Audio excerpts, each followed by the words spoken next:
Are you a conscious leader or a visionary or a thought leader in this world? And would you like to create some of your own content in collaboration with us? If so, please head over to theatlasofconsciousness.com to check out more of our video and production content. We would love to work with you to get more of these new Earth messages out into the world. Thank you once again for listening. And now, on to the episode. So the way I learned to unlock this time travel in my life was to learn to be the greatest support to my own vision, because that's what I believe I never had.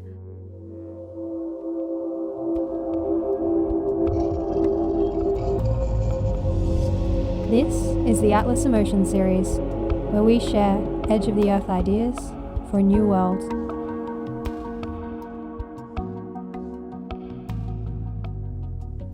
Hello, and welcome to another Atlas Emotion Series podcast. My name is Ella. Today, I want to ask a question. And the question goes like this. Did you know that you can time travel? You can do it. And this I've been experiencing. Today's podcast is going to be all about time travel, and it's a series of 4 podcasts, which I'm really excited for. Time travel, prosperity, gravity, and creation. And they all go together to help us create a new world from the inside out. So what exactly is time travel? And what am I talking about? Well, I've had a really big vision for basically creating stories that I really believed in and for them easily landing on my doorstep. Recently, that exact thing just happened when I booked one piano lesson and it led to a new advertisement on a project I completely believed in for the same music academy where I booked that piano lesson. I didn't even tell the academy director that I had the Atlas and that I made films, but he found his way there. And within 2 weeks of meeting each other for the first time, we had a finished advertisement. Another example of time travel in my life. There was one day where I was feeling really alone, feeling like creatively I didn't have a partner. And I realized that all I really wanted in that day was a creative partner. And within 30 minutes of having that feeling and letting it go, I heard a knock on the door. And when I opened the door, my jaw hit the floor because it was one of my closest friends and my closest creative partner who was just dropping by to visit me. But he doesn't live anywhere near me. So I was in complete shock. And it was an answer to the question that I posed to the universe. Or there's the other time of time travel where I put down my work and I felt like I wanted to have a break and I wanted to see my friends. And 1 second later, I had a phone call from a friend. Turns out he was just down the road. They were going for a hike and they wanted to catch up and meet with me. And it just was so satisfying. We ended up going to dinner and it was just really cool. Because in all these instances, I just had this feeling of what I desired, and within a microsecond, I was receiving it almost, it seemed. So it's like this chance moment of change. I want to visualize it, or I like to visualize it as this kind of golden orb. And this month for me has been all about support. At the beginning of the month, I saw that this golden orb was this supportive universe that I lived in, but it was something that I was reaching for. But by the end of the month of doing a lot of inner work, which I'll talk about today, I felt this one night that I was that golden orb of light, and I was completely aligned to that feeling. It completely surrounded me. So today, we're going to talk all about time travel. But it's all about time travel in relationship to requited love. So the way that most of us, and me as well, have been experiencing a lot of life is almost this feeling of a time lag. And I had this thought come to me that time lag is like death following us around. It's the lag between our supported vision and its realization. So how do we close that gap? How do we start to experience these beautiful moments of time travel where we seem to be exported from the reality we were living in, perhaps a very lonely reality, to one where we're completely connected and we experience something brand new? Well, it's a little bit about addiction, actually. And what I had to heal was a little bit of an addiction, if you will, to boys, to being needy and to need others to love me, to neediness itself. Time travel, I learned, was the act of being fully supportive to myself. What does that look like to me? Well, it looks like a vision where I get to make the projects that I believe in and I love with people that I love, and they arrive easily. It looks like the ability to receive as I choose, where life gets to be fun, where I get to be taken to a frequency where that already exists. I get to have exactly what I want, that I can choose and I'm allowed to choose. And this month has taught me that the truth is that we are all beyond the realm of time's control. But the first step is to allow ourselves to perceive it that way. So what does requited love have to do with it? Well, it's all about our heart. Our heart is the only clock. And is our heart captured by neediness, or is it captured by solitude and worth? It's a different world where we end up holding ourselves. Because time is relative. Time is relative to whether we feel requited love or unrequited love. There is no real time, only frequency, and that's the frequency of love or hate. The more we allow ourselves to invest in the frequency of love, we end up with something new being created, a new frequency where we are with that in love. So the way I learned to unlock this time travel in my life was to learn to be the greatest support to my own vision. Because that's what I believe I never had. That's what I thought I never had, or how I felt I was raised, that I'd have these huge artistic visions, but people wouldn't support them. And I kind of had a really amazing opportunity because my housemates moved out and I ended up having to face all these challenges in myself where I felt I wasn't supported and I didn't have the financial or the resource support I needed.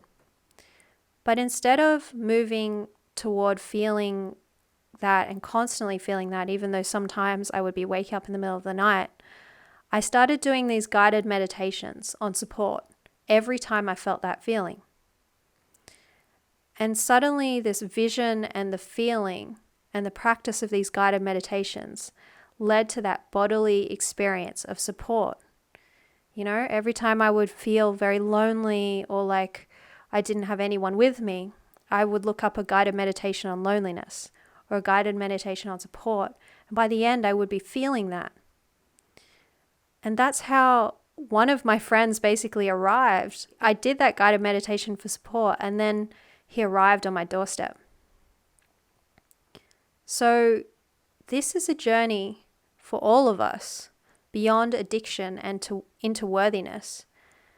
As I let go of my addictions, I actually let go of a bunch of them this month, and instead of choosing to feel addicted to loneliness, I followed through with doing these meditations on support.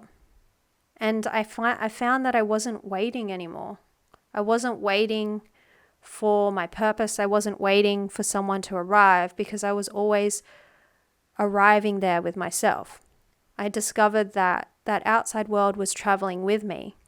And as long as I was needless, I found that all was present in this state of grace that I had. So not having a housemate was one of the most incredible opportunities I've given myself.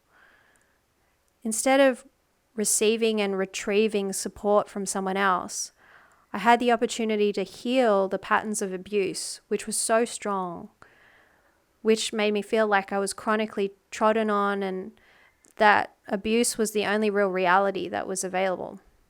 But I would always address these feelings when they arose for a whole month. And I find now that once where money used to be such a strain on me, I'm able to look inside my consciousness and ask, would I rather be scared about money, or would I rather feel perfectly safe and supported? And now I'm at a place where I say to myself, whatever happens, I will always be safe. I'm able to say the I ams to me. I am free. I don't have to try, I just am. I realize that it's all just me, and it really is about that internal change. I mean, this evidence from my friends and colleagues just arriving after I first supported myself, it's really mind-blowing. Really, it's that we all don't have to try, we just are. But it's about being there with those parts of us that don't feel supported.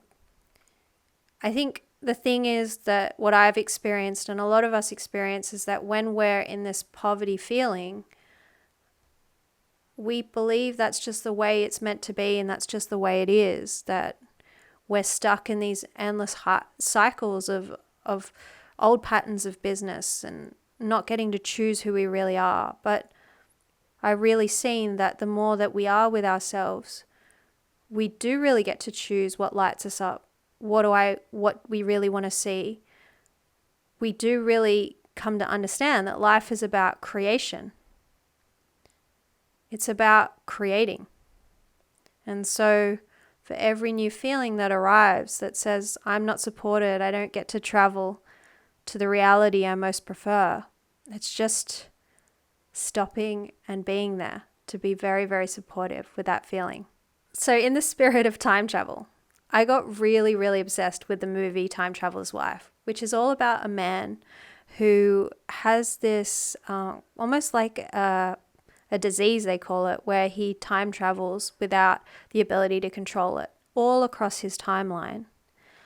And he visits his mother's death. He visits his wife when she was young, and he travels all over his own timeline. And it gave me this really interesting idea. So there were so many times when I felt unsupported, or like people didn't see my vision.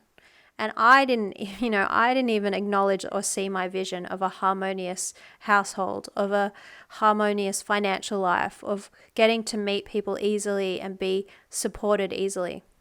But then I started to really support myself when I had this idea come to me that what if I wrote some stories of time traveling all across my own timeline, so into my ideal future self? Because the way that I see it is they're all timelines, they're all options of how I could be living. And I could be learning something from that version of myself who had fully embodied what I desired to be. And it was a really cool exercise because it called upon that stream of consciousness and that trust of just going with the storytelling and seeing where it led me. So I have a dream of making great music. And I had this desire on one particular day where I was feeling so musically trained and also just uninspired and untalented. I decided to travel myself in this story to my future where I was already successful. And I learned some really cool lessons from that version of me, the musical artist. And that musical artist's name is O. So I'll give you a little bit of the passage of me time traveling around my own timeline. So imagine this. Imagine me, I'm 32, time traveling to when I'm 35 and visiting that version of myself to allow myself to embody that feeling and learn some lessons to keep embodying that feeling in my present moment. Here is a little snippet from one of the stories where I visited my future self. In my future, I desire to have musical and artistic success. And my future self, this person is called O. So every time I say O, I'm referring to my future self. Hey, O turns. Instinctively, O knows I'm there. We look so similar, but they're not, just in the coloring of our faces. O's a lot more together than I am. Ella, my God, O said my name. Just know it's going to be okay. It's going to be okay. This is you as well. This isn't just me over there on the other side of the world. This is coming from you. It's your world. Just keep remembering that, and you'll navigate your way to more and more bliss. It's not just about believing in yourself. It's really about knowing you are already there in the feeling of it, that feeling that will build the world that you now see yourself in. And you already know how to get to that feeling, so you already have all the tools you need to experience this world that I'm experiencing. I love you. Take care, okay? So that was a little snippet from me visiting my future self, where I learned lessons from that person who is a part of me in this present day moment, could give me a little bit of the support that I needed. And I found myself calling less and less on the outside world for support because I was able to time travel to the places where I felt that full support and I was experiencing it in my reality. So that was today's podcast. Time travel, but we're really just talking about supporting ourselves, and that unlocks the key to the time travel in all of our lives, traveling from a timeline that seems a little bit like a death or like time lag to a timeline where things seem to happen instantaneously. The desires, the deepest desires we have, arrive instantaneously.